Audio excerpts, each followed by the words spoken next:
I love whales. I love to go places where you can see whales, and the Sea of Cortes is known for its population of whales.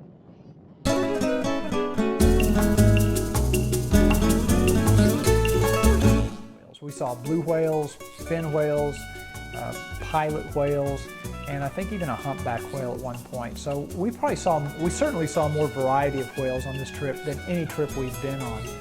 We'd been watching a family of blue whales all morning, and at one point, one of the adult blue whales just swam right up beside the ship.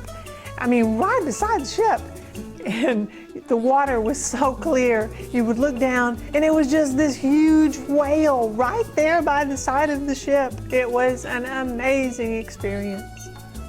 If you're into whale watching, I highly recommend Sea of Cortes. It's just rich with sea life.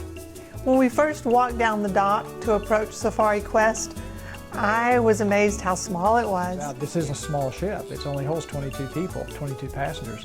First, I was a little surprised because we're used to bigger ships. You know, a lot of times, a small ship for us is 300 or 400 people. So 22 people is super small.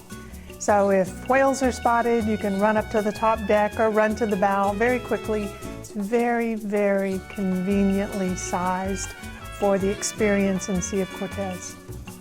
You know, it's not like a big ship where you have a lot of stuff going on board the ship during the day. Every day aboard Safari Quest, we would stop at one island in the morning and then usually another island in the afternoon.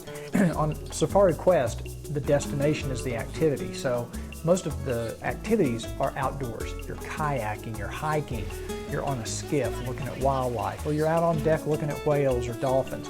So the activity is real centered around the destination itself, not so much about inside the ship. I think we first kayaked in Alaska, and these kayaks were different. They were so easy to use. You just kind of sat near the top of them. We got to go kayaking 3 or 4 times on this trip, and we've kind of become fans of kayaking. It's something we both like to do. And Danae or Dirk or somebody was always there to help you in and out of the kayak. The captain positioned the ship in some good calm waters where we got to do some, get up close to the shore and look at the wildlife or look at the ecosystem or whatever you want to do. One day it was pretty challenging. We had some pretty good waves we had to kayak through, and that was a bit of a challenge, but it was good exercise and everybody had a lot of fun. Then we went into a lagoon in the mangroves and kayaked around there. So it was great fun. Beautiful scenery, beautiful conditions, beautiful weather.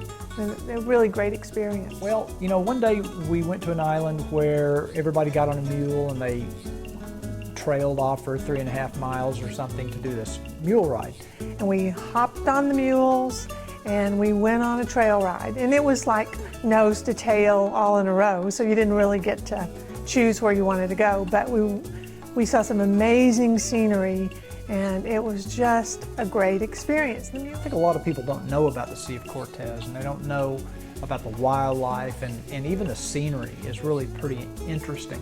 So it's something everybody should consider because it's kind of an unknown. It's kind of the best kept secret in the cruise industry right now. And American Safari Cruises is the only cruise line I know of that's really going to this destination. It was a real good experience.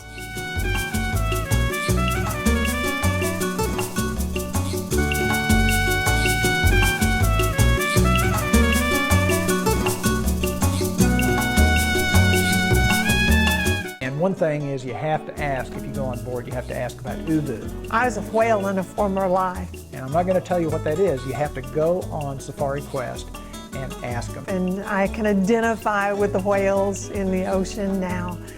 Don't forget to ask about ubu. You recorded that, didn't you?